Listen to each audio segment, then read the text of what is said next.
The warning came before the scream. No, don't move. The human heard it, but he was already stepping forward. The chamber was silent except for the low hum of containment fields. Thick glass walls surrounded the center platform. Red warning lights pulsed slowly, like a heartbeat. Every being in the room stood far back, pressed against the walls, afraid to even breathe. In the middle of the platform sat the dragon hatchling. It was small. No bigger than a large dog. Its scales were pale silver, almost soft in the dim light.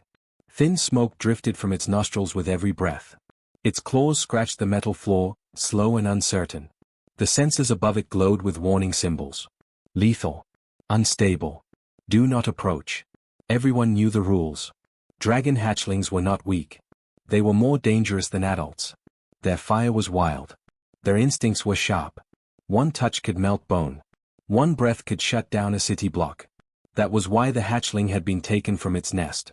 That was why it was alone. The human stood at the edge of the platform, staring at it. Step back, a voice shouted.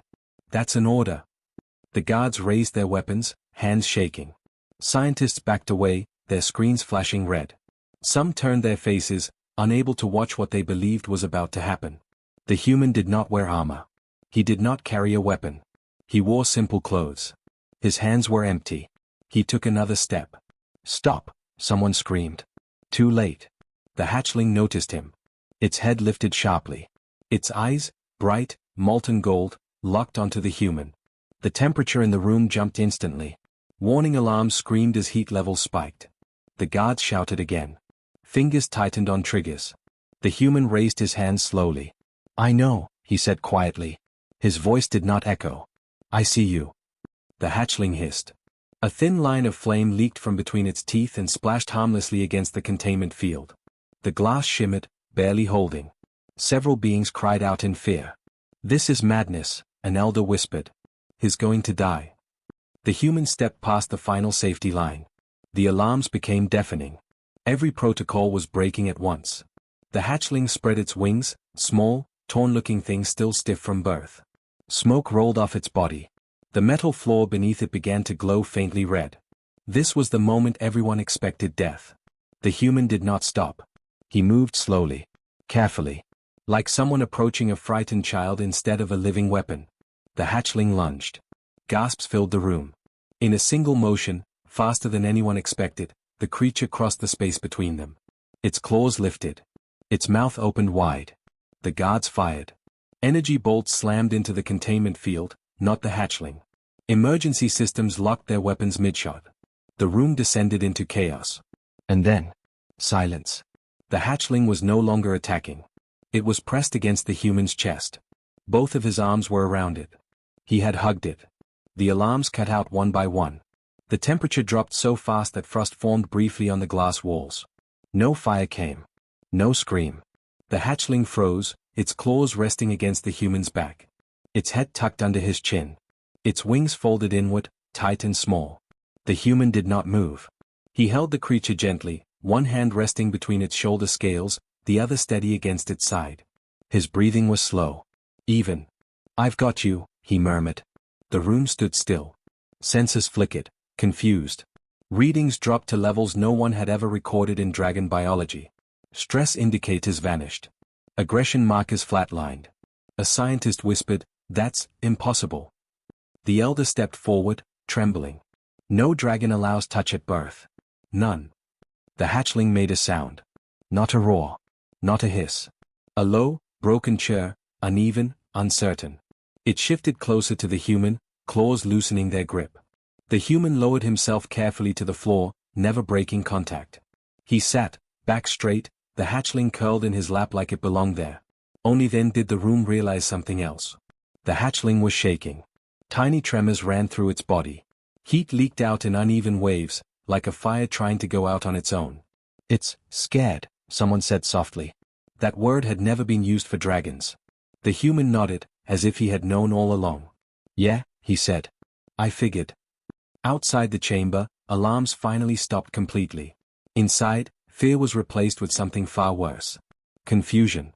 Because for the first time in recorded history, a dragon hatchling had chosen not to burn the thing it feared most.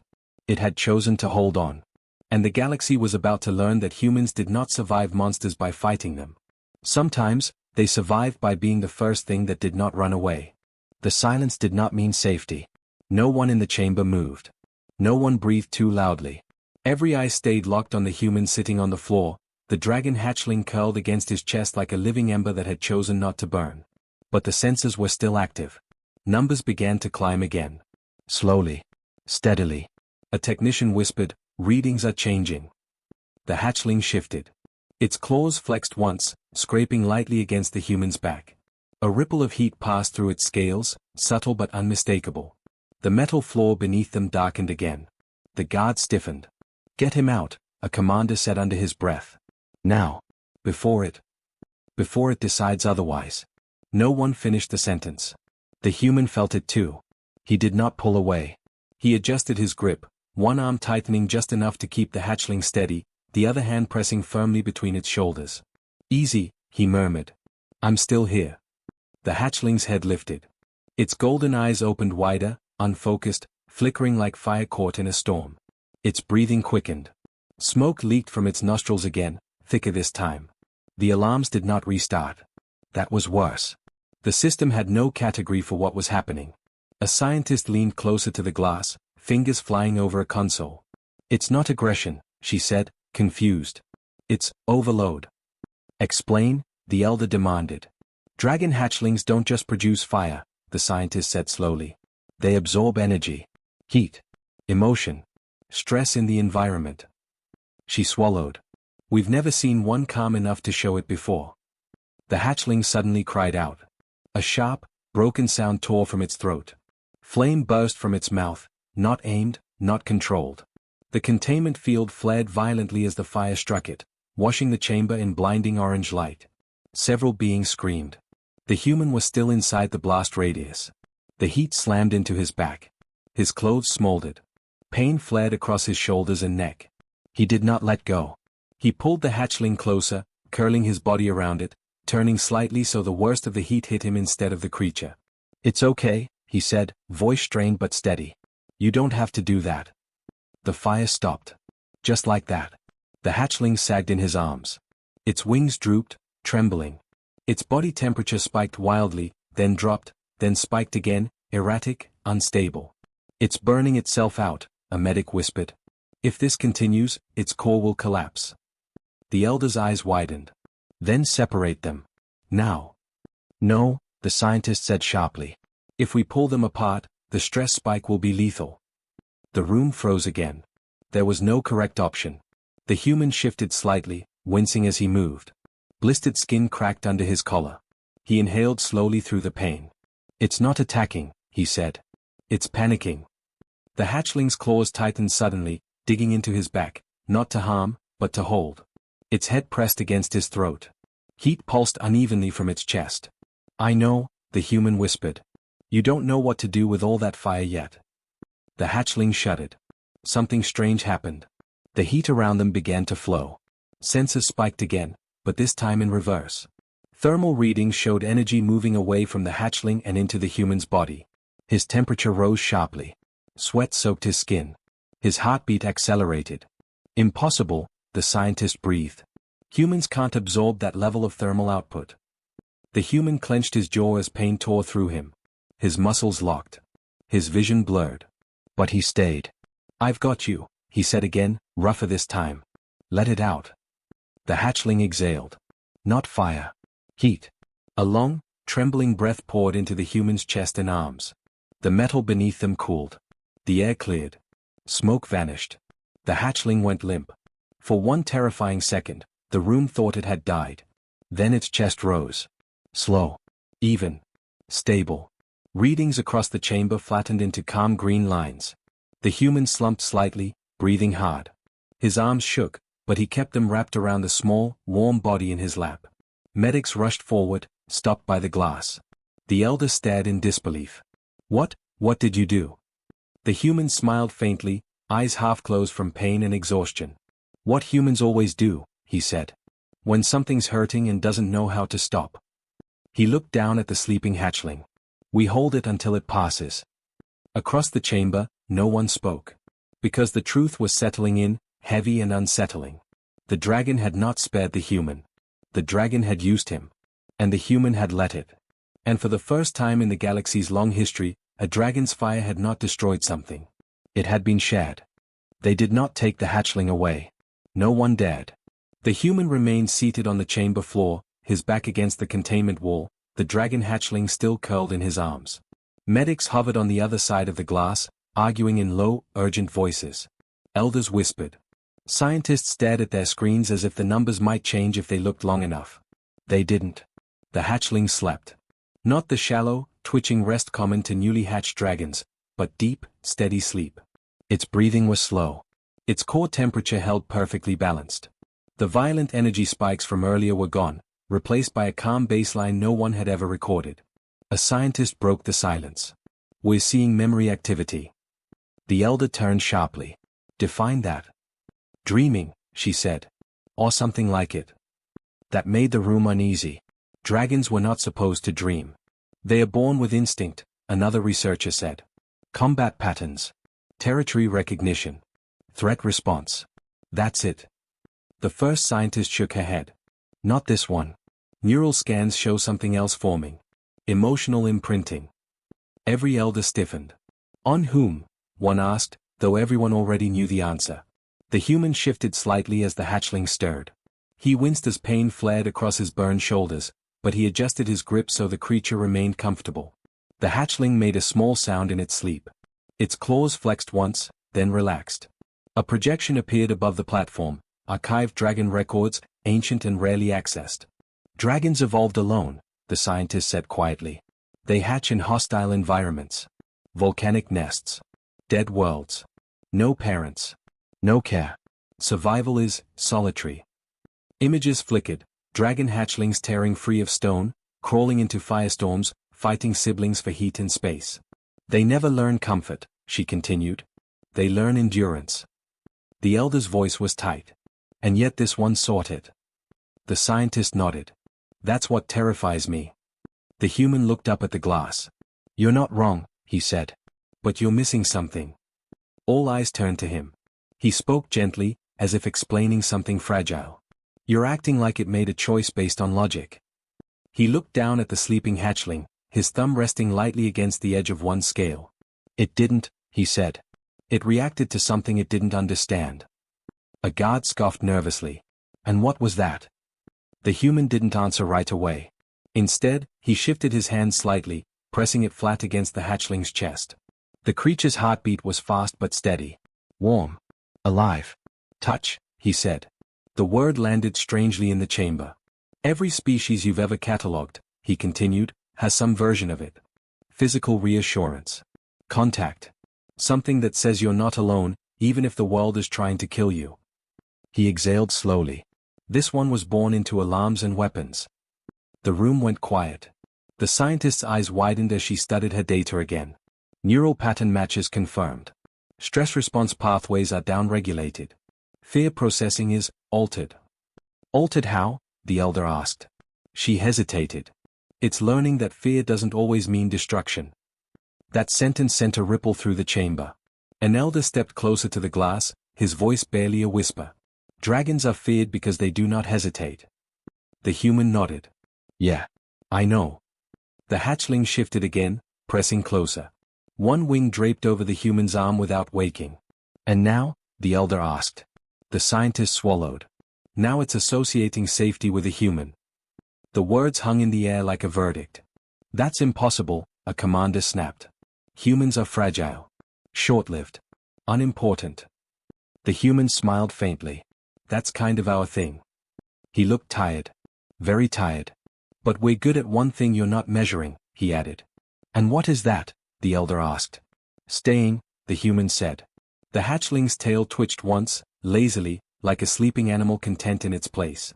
The scientist cleared her throat. There's more. The room tensed. Dragon bonding, when it occurs, is permanent, she said. It rewires instinct. Loyalty. Threat recognition. Several elders recoiled. You're saying, one began. Yes, she said softly. If this hatchling matures with that imprint intact, it will never see humans as prey. The human closed his eyes briefly, as if absorbing the weight of that. And if it's taken from me? He asked. The scientist didn't hesitate. The trauma could be catastrophic. The word echoed. Catastrophic. No one liked what that implied. The elder's gaze hardened. We cannot allow a dragon to be domesticated. The human opened his eyes. There was no anger in them. Only quiet certainty. It's not domestication, he said. It's trust. The hatchling stirred again, then settled, one claw curling loosely into the fabric of the human's shirt. Across the chamber, an elder whispered the thought no one else wanted to say out loud. What kind of dragon grows up trusting humans? The scientist answered, voice barely audible. A different one. And in that moment, the galaxy took its first step toward understanding something it had always feared. Dragons were not born monsters. They were made that way by being alone. The council chamber filled within the hour. Elders from 5 systems appeared as towering holograms around the containment room. Their faces were hard. Old. Afraid, though none of them would admit it. In the center of it all, the human still sat on the floor. The dragon hatchling slept in his arms, slow and steady, its body rising and falling with his breath. This cannot continue, an elder said, his voice echoing through the chamber. You are risking a planetary-level threat on sentiment. The human did not look up. I'm keeping it alive. That creature does not need you, another elder snapped. It needs isolation and control. At that, the hatchling stirred. Not awake. Just restless. The human's hand moved automatically, gentle and practiced, rubbing small circles between its scales. The hatchling relaxed again almost instantly. Several elders went quiet. The scientist stepped forward, hands shaking slightly. With respect, removal is no longer a neutral action. Explain, the council demanded. The hatchling has bonded, she said. Not symbolically. Neurologically. Separation now would trigger extreme stress. Possibly core failure. And if it survives? An elder asked coldly. Then you get a dragon raised on fear, she replied. One that learns the universe punishes connection. The chamber buzzed with angry murmurs. A commander spoke up. Then execute the human. End the variable. The words hit the room like a blade. The guard stiffened. Weapons unlocked. The human finally looked up. He did not panic. He looked disappointed. If you do that, he said calmly, it won't stop the bond. The scientist swallowed. He's right. Terminating the bonded subject would cause a trauma response in the hatchling. Likely violent. Possibly irreversible. The elders hesitated. No one liked their options. The hatchling chose that moment to wake. Its eyes opened slowly, unfocused at first. Then they found the human's face. Its tail flicked. Its claws loosened. A low, soft sound escaped its throat, not a threat. Not a roar. Recognition. Heat rippled through the room, mild but noticeable. Energy levels rising, a technician warned. The human tightened his arms slightly. Hey, he murmured. It's okay. The hatchling pressed its head under his chin. The readings dropped. Dead silence filled the chamber. An elder stared, voice unsteady. It listens to him. No, the human said. It trusts me. That is worse, the elder replied. The scientist shook her head. No. It's different. She pulled up projections, future growth patterns, behavioral predictions, long-term outcomes. This dragon will not be weaker, she said. It will be more stable. More controlled. And loyal, another elder said sharply. To a human. The human met their gaze. To someone who didn't hurt it. The words lingered. The elders argued for long minutes. Risk. History. Fear. Old wars fought against dragonfire. Entire worlds burned because no one could control them. Finally, the eldest among them spoke. There is precedent, he said slowly. All others turned to him. Very old, he continued. Before councils. Before empires. Dragons once chose guardians. The scientist's eyes widened. That was considered myth. Because we erased it, the elder said quietly. It made dragons harder to control. The room went still. The hatchling yawned, a small puff of harmless warmth escaping its mouth. It curled closer, utterly unafraid. The elder looked at the human. What are you willing to give up? He asked. The human did not hesitate. Everything, he said. If that's what it takes to keep it safe. The council exchanged looks. That answer scared them more than any threat. Finally, the elder raised a hand. The human will remain, he declared. Under observation. Gasps echoed. The hatchling will not be removed, he continued. And the bond will be studded. The commander protested. You're gambling with extinction. The elder nodded. Yes. He looked at the human one last time. But we have tried fear for 10,000 years, he said. Let us see what trust does. The decision rippled through the galaxy within hours. A dragon hatchling had chosen a human. And the galaxy had chosen not to break them apart. No one knew yet what that would cost. But everyone felt it. Something ancient had shifted. The hatchling grew. Not quickly. Not violently. But steadily, day by day, breath by breath. Weeks passed. Then months. The containment chamber was dismantled piece by piece, its warning lights removed, its weapons powered down. In its place, a quiet habitat took shape, open stone, warm light, air that carried no fear. The human remained the constant at its center. He slept beside the dragon. He ate when it ate. He stayed when everyone else kept their distance. The elders watched from afar. They expected problems. They expected fire. They expected betrayal. None came. The hatchling learned control before it learned destruction. When its fire flared, it looked to the human first, instinctively, waiting. When fear spiked, it moved closer instead of lashing out. When strangers entered the habitat, it did not attack. It watched. And if the human was calm, it was calm. The scientists were the first to admit it. This dragon is different. Its scales darkened with age, not with rage but depth. Its wings grew broad and strong, yet folded easily at rest. Its fire burned hotter than any on record, but only when it chose to release it. Never by accident. Never in panic. The elders argued quietly. This is dangerous, some said. A dragon that chooses restraint. Others said nothing, because they were beginning to understand. One day, years later, the human stood at the edge of a high plateau. The dragon, no longer a hatchling, stood beside him, towering, immense, powerful beyond measure. The wind howled. Below them stretched a world that once feared dragons. The human rested a hand against the dragon's side. You ready? He asked. The dragon lowered its massive head, not in submission, but in acknowledgement. Then it did something no dragon had done in recorded history. It waited. The human stepped forward first. Only then did the dragon spread its wings. They did not burn the sky. They did not conquer cities. They did not demand tribute.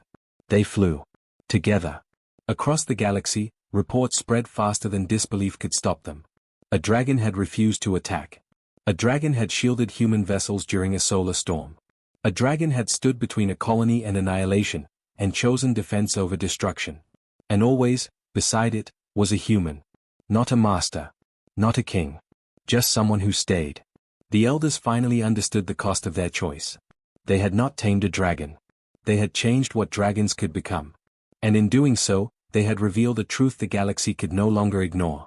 Humans do not survive monsters by overpowering them. They survive by being present when fear is born. The dragon circled once above the world, vast wings casting a long shadow. Then it turned, not toward fire or war, but toward home.